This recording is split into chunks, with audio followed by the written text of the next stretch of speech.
notes for my October 2024 reading of a 2016 autobiography of Michael Phelps.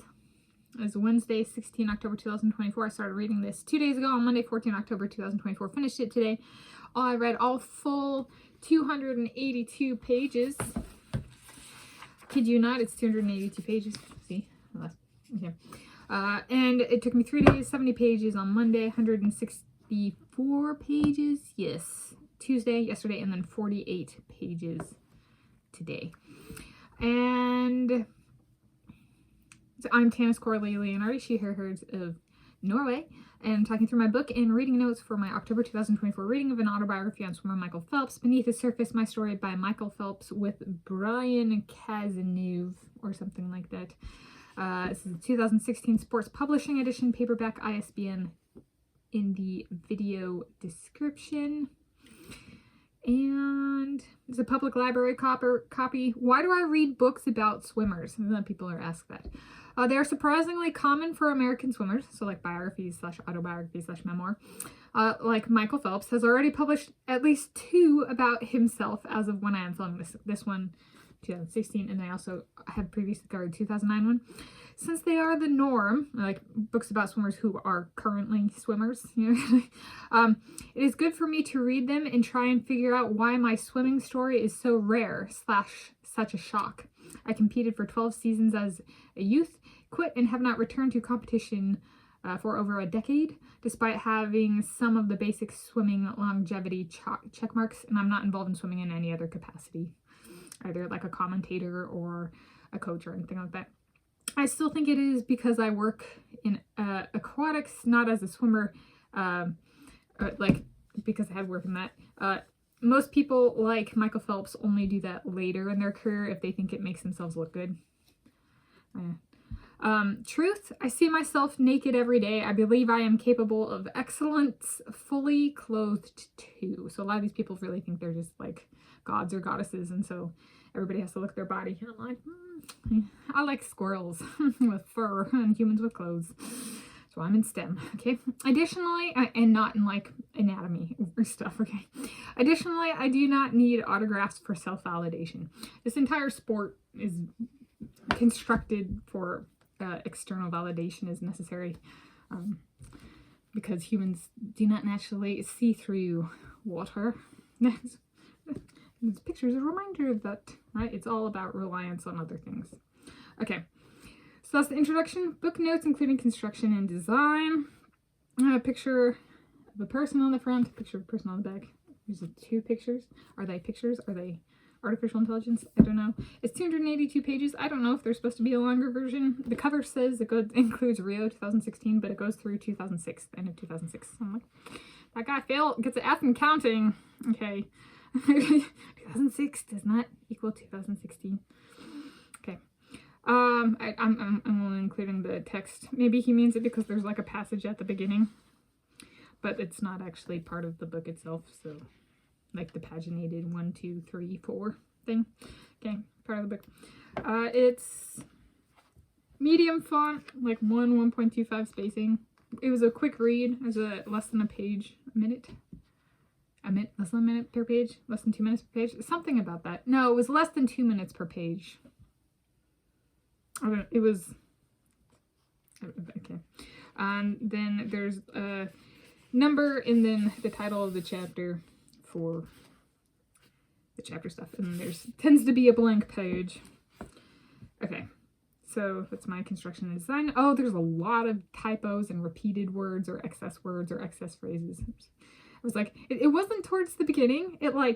So it was like partway through the book, it started to transition to like there'd be multiple on a page. And I was like, that's a lot. But it wasn't there all the way through. So there we go. Reading notes.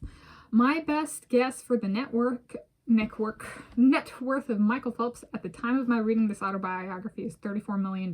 He made it clear. That's why he stopped it at the end. The last chapter was chapter 34. This is a pushing product type autobiography, meaning the author may make a handsome sum from companies by naming them in the book. I have not ever met the guy, Michael Phelps. I do not know the guy, and based on the content of his book, I would reckon he does not even know my name. there's one universal truth for men like Michael Phelps. They live their lives exactly like in their biographies/autobiographies. Is he a death seeker? Someone who would rather die than wait? I don't know. All right. Now let's go through what I bookmarked. Oh, let's see. Okay, page 1. Oh, brings up Norway kind of randomly. He's not Norwegian, so I thought I'd... in any ports by ancestral origins. Page 10, he goes through this chapter and he's kind of talking about like early parts of his career in like the 2004 Summer Olympic Games or something like, yeah, and stuff like that. And he's like, his coach didn't ever let him reflect on anything. And he's like, so he's gonna do it now. And he's like, he published a book in 2009. I would have hoped that writing and publishing a book, especially if it was his first book, it would have been memorable or meaningful to him. Clearly it was not. It's like, forgetful. The lack of mental capabilities in the memory arena for Michael Phelps is duly noted. Let's see, page 19. He got committed to his future job would involve swimming, probably. This is page 19. He was inspired for a lifelong pursuit of swimming because of an open water swim he did. It's like, I did an open water swim and quit 2 years later. I am an anti-Michael Phelps.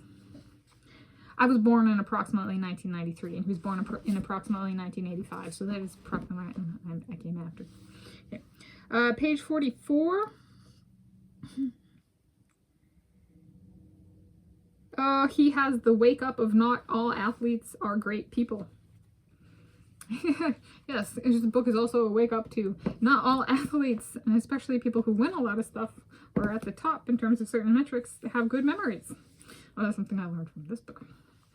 Okay, page 61.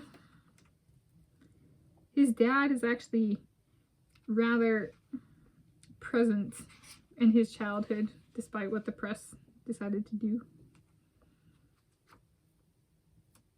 And he decided to call his mom Debs because a lot of people yelled mom and dad. So he used it as a way of drawing more attention in the crowd. It's like, you know, the game of telephone with a cord. Just use the person's name. Good. If he ever wants to talk to me, he'll know to use my real name. I have my only name, Tanis. Again, I haven't ever met him. Page 62. And he has plenty of practice. Shout it. Even if standing next to me. Page 62. Oh, he's talking about going in like 2002. I think this is the one where they go to Seattle. Is it Seattle? Media training was the biggest high. Yes, going to Seattle. He was like all excited. It was like the year 2000. I was in this area in 2000, competing for Seattle Summer Swim League. And he's like, the biggest high about getting to go to Seattle. Media training. It's like, what? You didn't want to see me? Well, it's not like he's my soulmate. And that proves that. I have actually received an offer for formal media training, and I turned it down. I'm over 31.00 years of age and still have had no formal media training. Let's see, page 70. He wants to do his dream together with his sister, but it was just him, and he's like, that shouldn't be that way. It's like, good.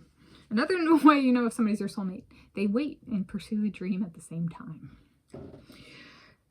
So his sister's not a soulmate. That's a good check. I mean, he's also not my soulmate, right? Because he pursued his dream, and I have yet to begin. Right. Again.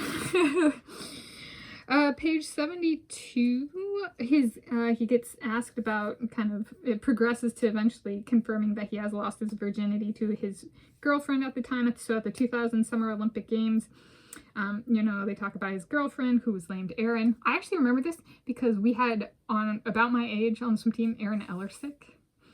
My mom still thinks he's married to an Asian person because Erin Ellersick, I think, was part Asian. We said Erin at Dulaney High, and at the time we were all like, is he dating Erin Ellersick? And I was like, nope, somebody over on the East Coast. Damn. But they even asked, like, did you kiss her, which is code for did they have sex? Did he lose his virginity? And Bob is so impressed that Michael Phelps lost his virginity at 15 years of age. He goes, so his coach, Bob Bowman, goes, no comment. Am I going to make it? I don't know if I'm going to make it, you guys. Okay, page 110. He talks about a tent on a pool deck. I'm like, isn't that a 2-person marmot tent? Like, for through hiking? I don't know. I wasn't there. Page 115. And a quote, but a hero should be somebody who can lift up other people with his courage and dedication, unquote. He views that I am inadequate and not capable of being a hero because I am a she. Her, hers. He says a hero can only be a man. He uses a male pronoun. His. F you, Michael Phelps. F you. I got female heroes in my life. Okay? And there are trans heroes in this world too. And intersex. Okay, page 163. He does not believe in royalties as a business model. Again, screw you, Michael Phelps. That might be how I make money in life. If I get to pursue my dreams. Okay, page 177. He's like talking about, so this was like, he takes it to the present and his dad like spectating in person, and he brings it to the present and says there can be a next time for him. So if this was published after 2016, his past Olympic Games, he is communicating he's going to return to the Olympic Games to compete. If you didn't know that, it's in the text. And then he backs it up. Page 180, he says, don't talk about things unless you can do them. So he's going to return, you guys, and he confirms it himself. I kid you not.